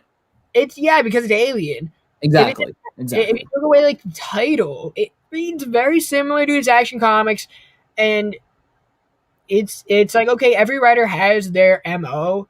Tom King is taking someone through depression, but in Philip Kennedy Johnson's father and son rebuilding a relationship after lost years, and that's okay, just as long as it doesn't read the same way twice. Well, I mean, if you're not reading both books, then you probably are in love with whichever book you're reading by Philip Kennedy Johnson. The fact that I'm reading both, and I'm just like, I just read this. And see, I'm reading both, but I'm still finding different things to love about both books. Yeah, of course. And I'm also questioning, should Alien be messed with? Should this be an expansion of Alien, or should it be more self-contained to the movies? Is it something you keep in a movie, or do you bring it into a comic book? Also, if you haven't watched Aliens, you don't really need to know much. You don't really. I mean, it gives you a forward at the beginning of this book that basically tells you everything you would need to know. There's like 3 pages in, it gives you a timeline. There's not a whole lot of Easter eggs that, as an Alien fan, you'd be like, "Oh, cool!" Yeah. There's not, other than a xenomorph, but that's like the basis of the book. That's the whole point of the book. But you know you're gonna get it. But yeah, so that's Alien. Honestly, it's a great series so far. If you haven't read issue 1, I would recommend picking that up. I'd recommend picking this up, if nothing else, because it is a really good story. Yeah, it may read the same as a lot of other Philip Kennedy Johnson books, but at the end of the day, it's a great story. Alien, and this is like a great expansion of the universe in Marvel. It's a great intro. Oh yeah. I'm not sure if I'm a fan of the way that they're going about it. If the 3rd issue is like this, I might continue it. I might drop it. The alpha. Yes, the alpha was looked unbelievable. It's like, oh, all the effort got put in this. Oh, deadlines. I drew the last page and I went back and did everything else. Yeah. Marvel deadlines. Sometimes that's all you need is a good last couple of pages to really hype somebody up. The human drama is fantastic. Yeah. This is where it splits from Alien and Superman, because of the father-son dynamic. Right. Like, they're different things, but to me, it's like, well, what is the groundwork? Also, I have to imagine, right? I know a lot, and this was kind of what we talked about yesterday. Alien's selling because it's Alien and Marvel, and it's bare. And no one really read the Dark Horse. You know, if you read the Dark Horse, it didn't do a whole lot of service. You know, For sure. I recently read it, and it didn't do a lot. It just looked good. It's fun to look at. You know, but the words meant nothing to the book. It was so art reliant, but this book is kind of the opposite. It's very story driven in whatever Philip Kennedy Johnson wants to add to the Alien universe. I don't know how long this is going to go. Right? I don't think it's going to be like the whole Star Wars Embark 47 issues before it gets canceled because they realize it stopped selling, or Star Wars like 54, you know? I could see this lasting a good 20. If it's going to read like this, I don't know if it'll sell. Or maybe they're going to keep it going to get that hardcover format or even the omnibus format. As a business sense, you got to look at, yeah, they're doing their job, but they're not pulling people in. This book would sell really well in collectible. Right. And if you're a new reader, right, like you started reading the past, let's say, year and a half, it's hard to distinguish, right, what's a good written comic book and what will keep going rather than what's something that should be self-contained, right? Because it you know, it can get into it because, okay, it's self-contained, boom, it's not doing great, but it's contained enough. Yeah. Right? Books get canceled all the time, and I can see at the end of the day, I can see this book getting canceled after I would say 15 issues if it drops, if it doesn't do anything, right? Because people are reading this book because you want to see a xenomorph. You want to see something that lets you justify why you liked the Alien universe in the movies. So I know not all 3 movies were consistent. Probably the first 2 and the 3rd you just left. But not all books are meant to last. That's the biggest thing. Bryce, are you frozen? No, I'm actually, so full disclosure, I'm texting Peter. I was seeing what was up, and his phone died. But the end was so cool. And if we get a story, okay, the Dark Horse book was too much xenomorph. Yeah. This book right now is not enough because honestly, I don't care enough about these characters as much as I do seeing the Xenomorph and what it's scratching. I like Gabe's character a lot. Oh, Gabe's fine, but there's too much and not enough for why we came to the book. Well, I think that'll come, because if you remember the first Alien movie, we didn't see a full-blown Xenomorph, and that's my dad. What's up, Dad? Sexton? You didn't see a fully formed Xenomorph until like halfway through the movie, if not 3/4 of the way through the movie. Right. So I think that could be a direction that this takes. Yeah, and that's still like a similar tone to the movie, but again, that movie was short. Who knows? Maybe this could be too. Maybe. That's the thing is, and when you look at books in your poll, it's like, what could be removed from the business? Alien was so, like, honestly, look at Eternals. It was so heavily marketed, but it's not getting the job done. Yeah, I don't think anything's happened in that book so far. I haven't been reading it, but if that book wasn't getting a movie, or they could cancel it, do a new one, a new series. Oh yeah, closer to when it comes out, and people will still show up to read it. But no, I think based on the last couple of pages in this book, we're definitely going to be getting a lot of Xenomorph in the next couple issues. Yeah. And this will be why we came to the book. So check back this time next month or in a couple of months, and our thoughts could be completely different. Right. And this is a book where now I know that these books that we're going over are only 2 issues in, 3 issues in, but exactly, it's setting the tone, right? Because if you can't grab readers in during the first 2 issues, when your story is finally getting good at issue 13, it's already thinking about, let's cancel it. Because remember what we were talking about earlier, if you're not pre-ordering, you're not subscribing. Exactly, which that was what I liked about a title like X-Force. This issue 19 is probably the weakest issue of the entire run so far. Yeah, and guess what? There are still enough people subbed up to continue to buy it, to continue to keep Ben Percy employed on that book, to even bring back Joshua Cassara saying, hey, we need you to draw more because everyone loved your art. Because it's been proven. Exactly. This book is fine. It just hasn't proven anything to me yet. A lot of these books, from both DC and Marvel, their new books have not proved anything to me yet. And as you guys start reading more, you're in this for years, you see books come and go, you'll start to see like the same patterns. Now, I'm not hating on it. A good read is still no. But at the end of the day, will you care about it? Or will you say it's good? Honestly, ever since mid-2019, so going on 2 years now, the X-Men books have probably had the best debuts. Yeah, that's why people are reading them. Well, yeah, exactly. That's why we haven't seen much replicate that yet. That's why they're able to do stuff like the Hellfire Gala. That's why they're able to do a huge crossover event. Yeah. And it's Thor had a killer debut. Yeah, Thor had a killer debut. You know what had a killer debut? Swamp Thing. Mm-hmm. You know what's going to get that character back is people who are loving it and are pre-ordering it. Yeah. But there's a reason why the Daredevil series hasn't gotten canceled. Not because Chip Zdarsky and Chichetto are a good team, it's because they're drawing attention, to keep people in, to keep people interested. Which that is... So killer art in a book or crappy story or so-so and a killer story. Would you guys rather have killer graphics in a book and a crappy story, or so-so graphics and a killer story? I would rather have a killer story and so-so art. That's what we were talking about with X-Force. So far we've had 2 books this week where we haven't really had the best art, and we had good stories. I would prefer neither and just a mix of both. If you can keep them both average, that'll keep me there. But if it's great, I'm not going to buy a book just because it looks great, unless it's Spider-Man.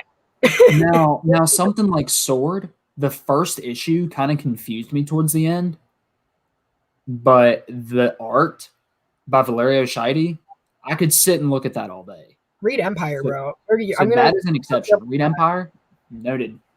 On the list. It's Al Ewing and Valerio Scheide. Oh, Done. and David Scott, but he's Done. But yeah, it's one of those things where if there's not both, like they go hand in hand, honestly. They do really go hand in hand, and both have to work in order for a book to really be solid.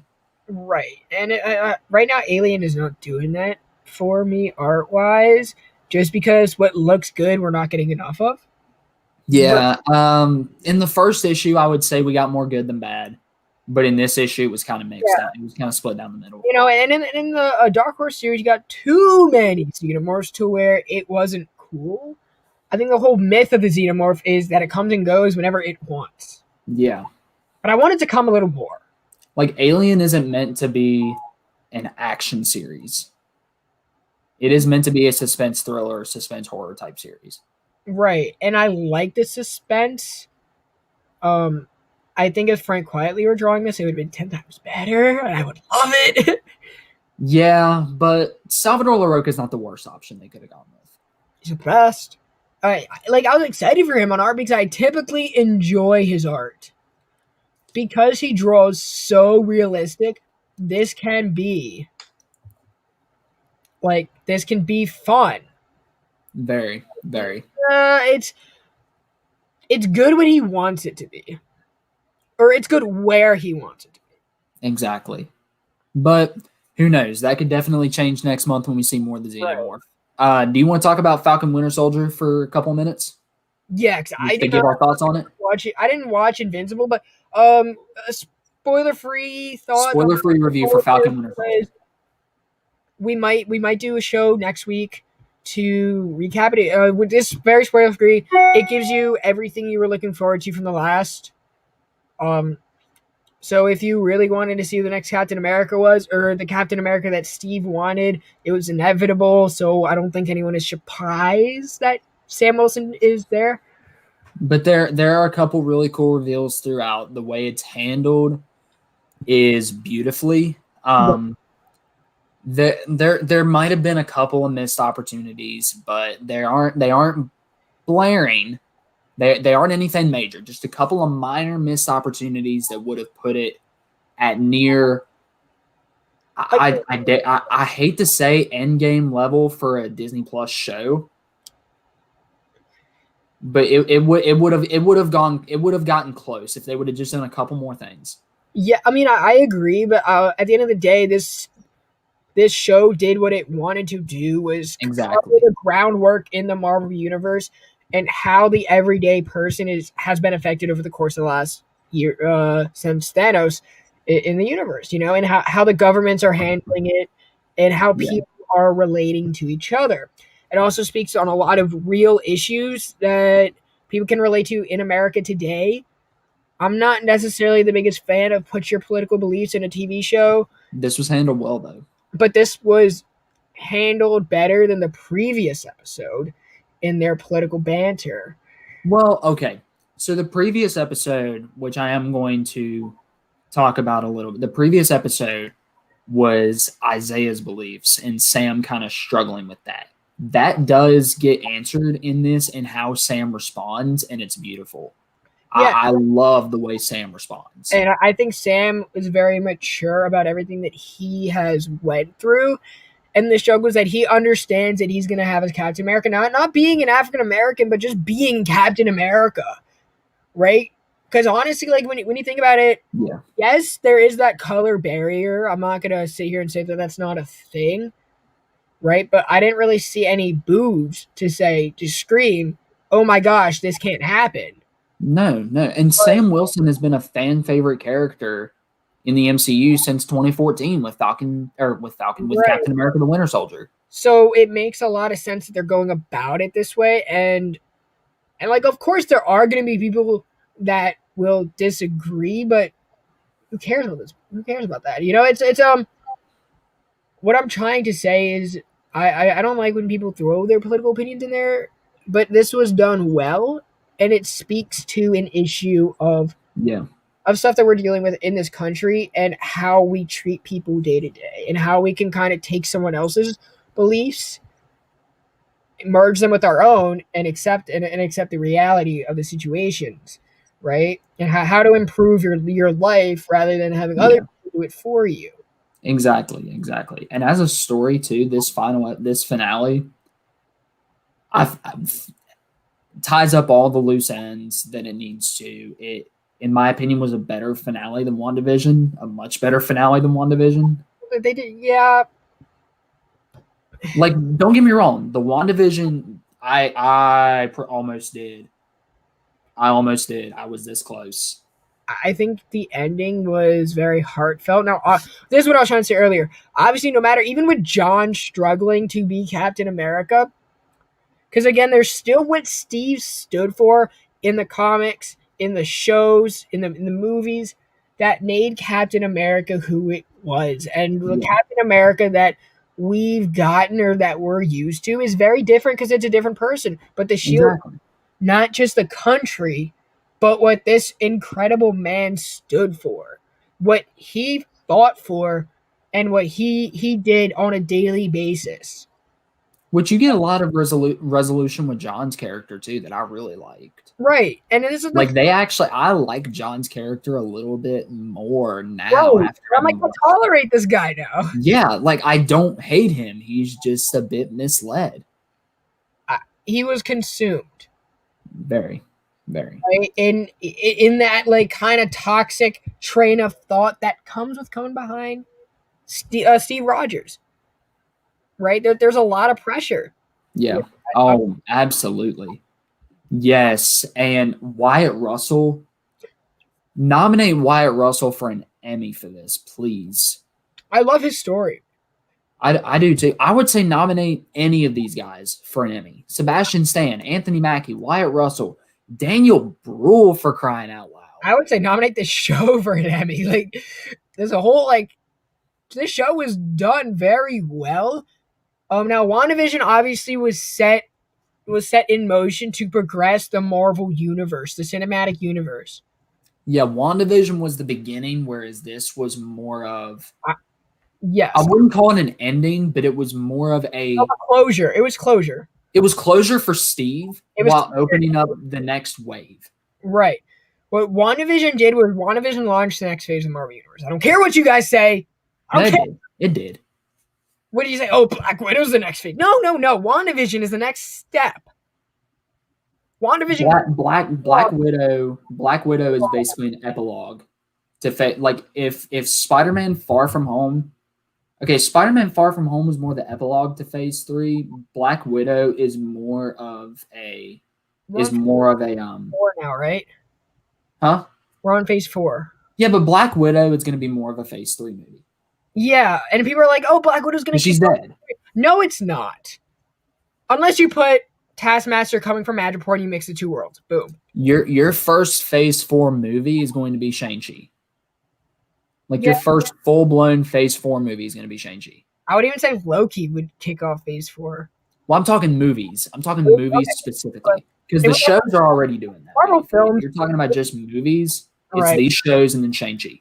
Right. If you want to first look at of what Phase 4 is going to be doing for the Marvel Universe, right?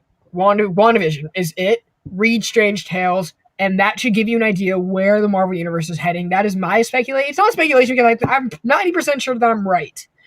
If you look at the characters that were brought into Strange Tales, what they're doing, because think about it, Strange Tales is a mixture of magic, Cosmos, and S.H.I.E.L.D.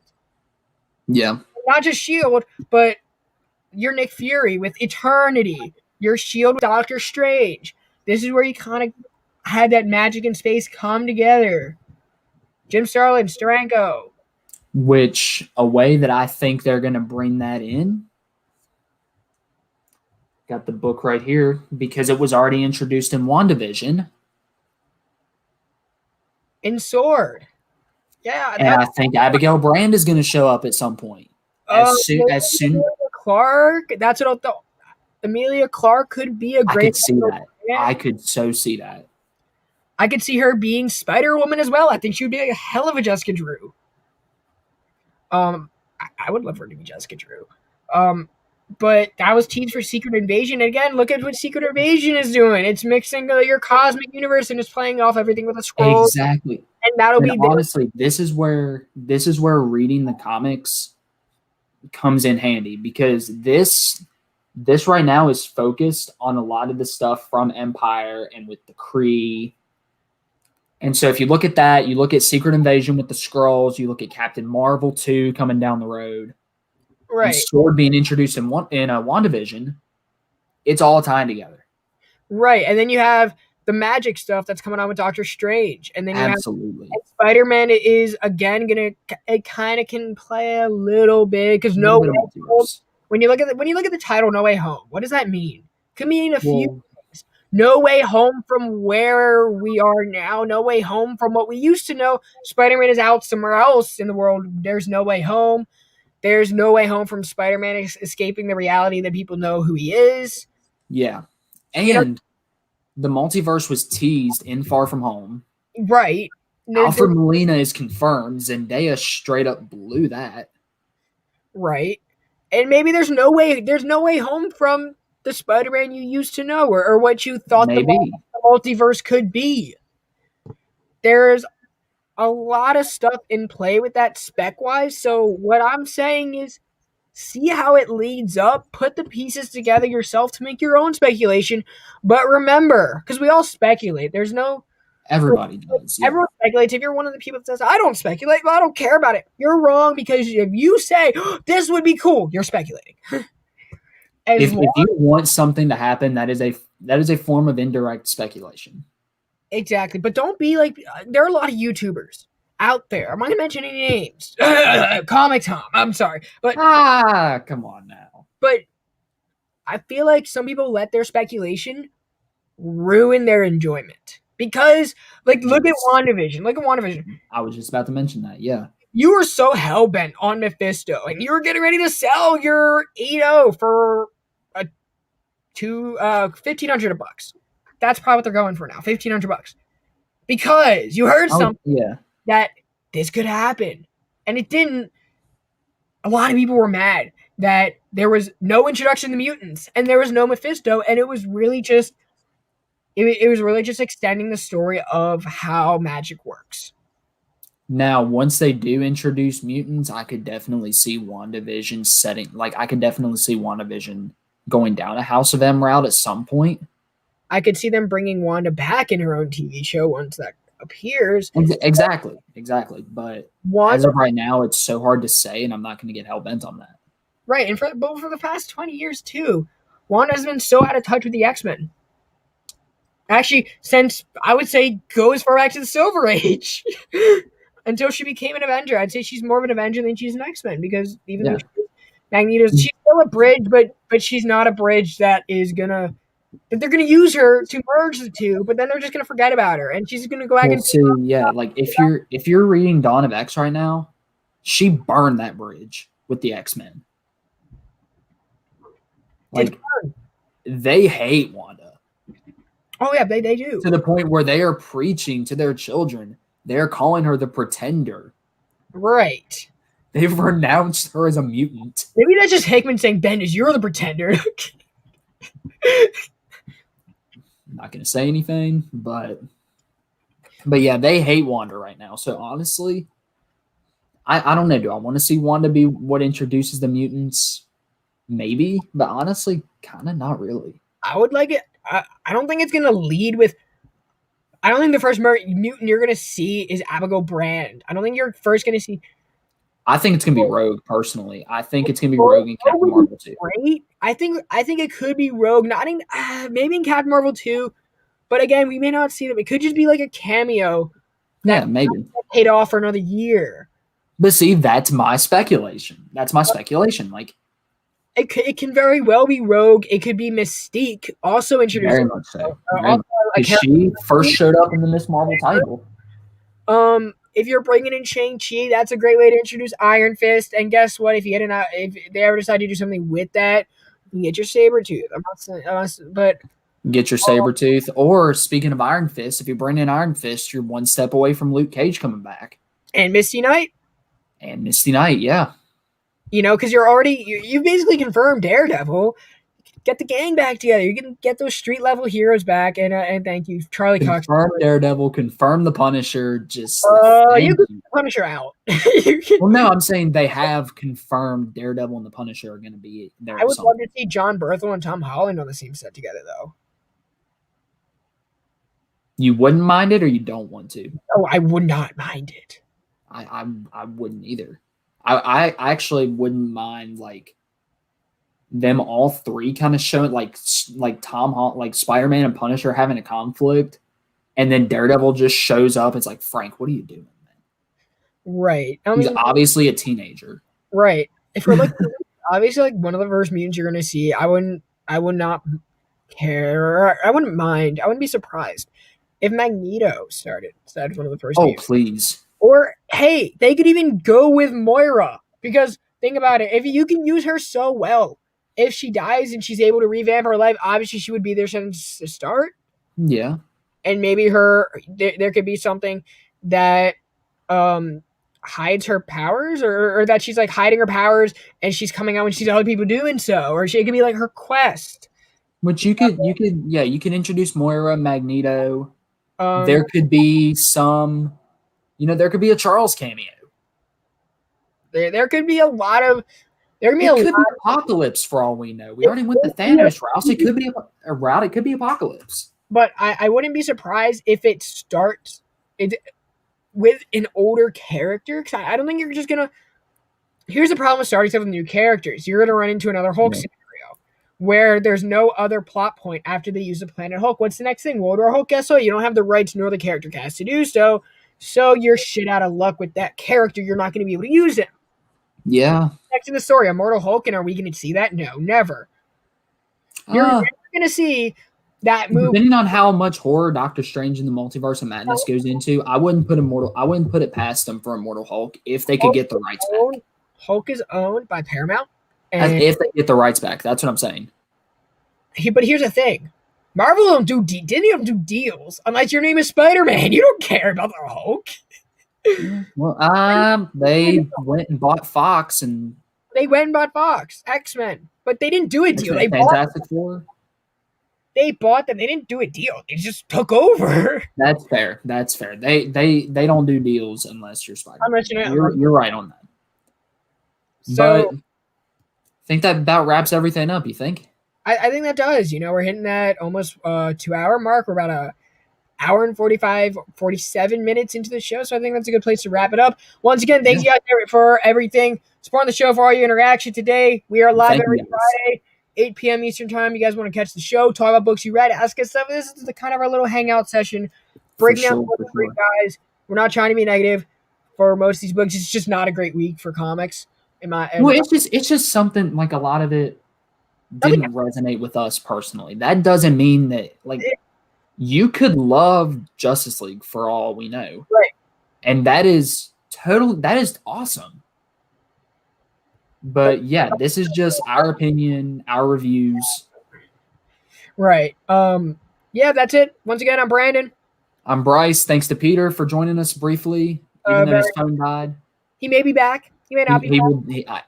I would say he would definitely be back. I think he'll be back at some point. Just gotta get him to start reading his books on a more frequent level. Yeah. Other than that, just make sure you guys are picking up your books.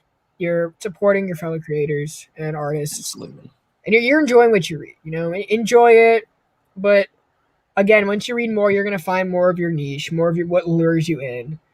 Right? Because I feel like a lot of times people are reading books, they try to buy everything on the shelves. They're like, oh, I love it, because it's like that their first introduction of that subtopic of a comic book. But if they read something else that's a better version of that genre or that subdivision, they're going to revisit the original book 5 years later and just say, oh, I didn't like it. Why did I like this book? Yeah. And there's nothing wrong with that. It's right. Progression and maturity as a reader. It's all about learning, right? It's all about learning. It's all about reading. It's all about enjoying it. So exactly. Be sure to enjoy what you're reading, and we'll be back next week. Thank you guys. Have a good night. Take care, you guys.